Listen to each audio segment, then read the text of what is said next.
সুপ্রিয় শিক্ষার্থী বন্ধুরা, আসসালামু আলাইকুম। প্রথমে আমি শামীম স্যারের পক্ষ থেকে সবাইকে স্বাগত। আজ অষ্টম শ্রেণী 2026 সালের গণিত বইয়ের 8 পৃষ্ঠার সমাধান দেওয়া হলো। এখানে একটা উদাহরণ আছে 4। এই উদাহরণটি তোমরা যদি ভালোভাবে খেয়াল করো তো অনুশীলনীর সবগুলো অঙ্ক, অর্থাৎ এই টাইপের যে কোনো অঙ্ক আসলে তোমরা অ্যান্সার করতে পারবে। তো প্রথমে আছে চিত্র, 1 2 3টা চিত্র আছে। চিত্র দিয়ে বলছে যে উপরের জ্যামিতিক চিত্রগুলো একটি প্যাটার্ন তৈরি করছে যা সমান দৈর্ঘ্যের কাঠি দিয়ে তৈরি। ক নম্বর আছে প্যাটার্নে চতুর্থ চিত্রটি তৈরি করে কাঠির সংখ্যা নির্ণয় করো। তো এখানে এইভাবে একটা করে ঘর বাড়ছে, অর্থাৎ ঘরের মতো দেখা যায়। তো চতুর্থ প্যাটার্ন এখানে আরেকটা ঘর বাড়বে, সেক্ষেত্রে এরকম হবে যে উদ্দীপকের আলোকে চতুর্থ প্যাটার্নটি নির্মাণ এবং কাঠির সংখ্যাগুলো এইভাবে 1 2 3 4 5 6, এখানে যেমন 6টা আছে, এভাবে আমরা কাঠির সংখ্যা গণনা করি যে 1 2 3 4 5 6 7 8 9 10 11 12 13 14 15 16 17 18 19 20 21, এই 21টা কাঠির সংখ্যা আছে এখানে। ঠিক আছে, তাহলে প্যাটার্নটি সমান দৈর্ঘ্যের কাঠির সংখ্যা কত? 21। আর চিত্রটা ঠিক এইভাবেই অঙ্কন করব আমরা। চিত্র অঙ্কন আমি দেখাই দিই একটু বইতেই। এইভাবে আমরা অঙ্কন করব চিত্রগুলা, এইভাবে 2টা 3টা, এরপরে হবে আর একটা 4টা, এভাবে আমরা চিত্রগুলো তৈরি করব। এবার খ নম্বর বলছে প্যাটার্নটি কোন বীজগাণিতিক রাশিকে সমর্থন করে তা যুক্তি সহ উপস্থাপন করো। তো আমরা এইভাবে এখানে একটা পদ্ধতি দিছে, এইভাবে অঙ্কন করতে পারি, আবার অনেকে অন্যভাবেও করতে পারে, সমস্যা নেই। তো এখানে যে পদ্ধতিটা দেওয়া আছে সেটাই আমি তোমাদের দেখাচ্ছি। যে প্রথম চিত্রে কাঠির সংখ্যা আছে কয়টা? 6টা। তো 6কে আমরা এই কাঠির চিত্র অনুসারে আমরা যদি সংখ্যাগুলো বসাই তাহলে প্রথমে আছে 6, তারপরে আছে কত? 11, তারপর আছে হচ্ছে 16, এইভাবে কাঠির সংখ্যাগুলো আছে। তো আমরা একটু দেখে নিই যে 1 2 3 4 5 6 7 8 9 10 11, এরকম 11টা, আবার 1 2 3 4 5 6 7 8 9 10 11 12 13 14 15 16টা, এভাবে আমাদের কাঠির সংখ্যাগুলো আছে। তো এই সংখ্যা থেকে এই সংখ্যার পার্থক্য হচ্ছে কত? 5।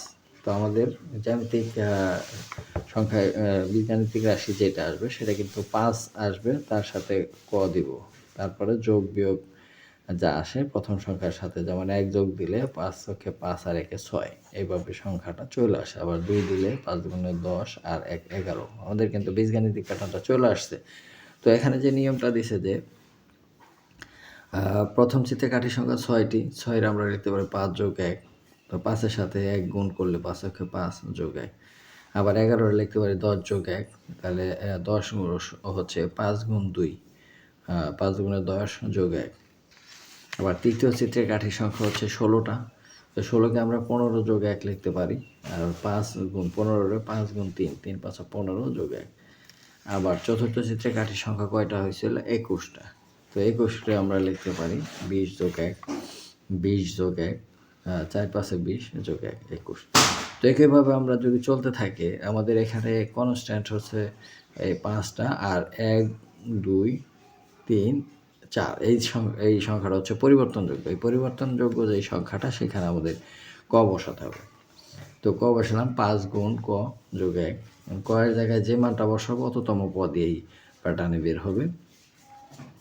তো এখানে বীজগাণিতিক রাশিটা হলো 5 ক যোগ 1, এটাই হচ্ছে প্যাটার্নগুলো 5 ক যোগ 1 বীজগাণিতিক রাশি দ্বারা প্রকাশ করা যায়, অর্থাৎ এই রাশিকে সমর্থন করে। এবার গ নম্বরটা বলছে প্যাটার্নটির প্রথম 50টি চিত্র তৈরি করতে মোট কতটি কাঠি দ্বারা দরকার হবে তা নির্ণয় করো। 50টি, এখানে 50 হচ্ছে পদ সংখ্যা।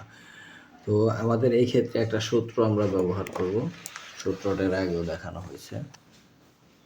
যেই সূত্রটা হচ্ছে যে সমষ্টি সমান প্রথম সংখ্যা যোগ শেষ সংখ্যা ইন্টু পদ সংখ্যা ভাগ 2, অর্থাৎ প্রথম সংখ্যা যোগ শেষ সংখ্যা ভাগ 2 ইন্টু পদ সংখ্যা, এইভাবে বলতে পারি। তো প্রথমে খ অংশ থেকে পাই যে প্যাটার্নটি বীজগাণিতিক রাশি 5 ক যোগ 1, তার 50তম প্যাটার্নের প্রয়োজনীয় কাঠির সংখ্যা, অর্থাৎ 50, কয়ের জায়গায় 50 বসাইতে হবে।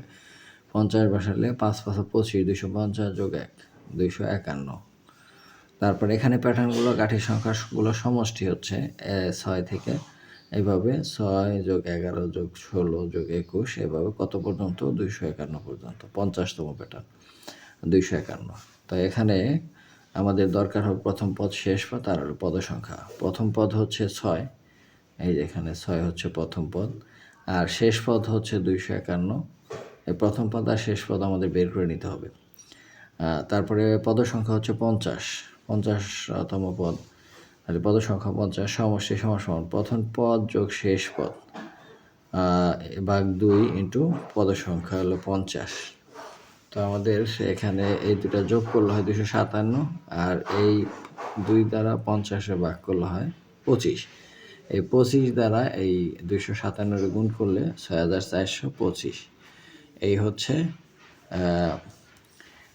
সংখ্যাটি। তো প্রথম 50টি প্যাটার্ন তৈরি করতে প্রয়োজনীয় কাঠির সংখ্যা হবে 6425। এইভাবে আমরা 100তম প্যাটার্নে কতগুলো কাঠি লাগবে সেটাও আমরা সহজেই বের করতে পারি। শিক্ষার্থী বন্ধুরা, আজ এ পর্যন্তই। দেখা হবে পরবর্তী পৃষ্ঠার ভিডিও নিয়ে। সেই পর্যন্ত সবাই সুস্থ থাকবে। ধন্যবাদ সবাইকে।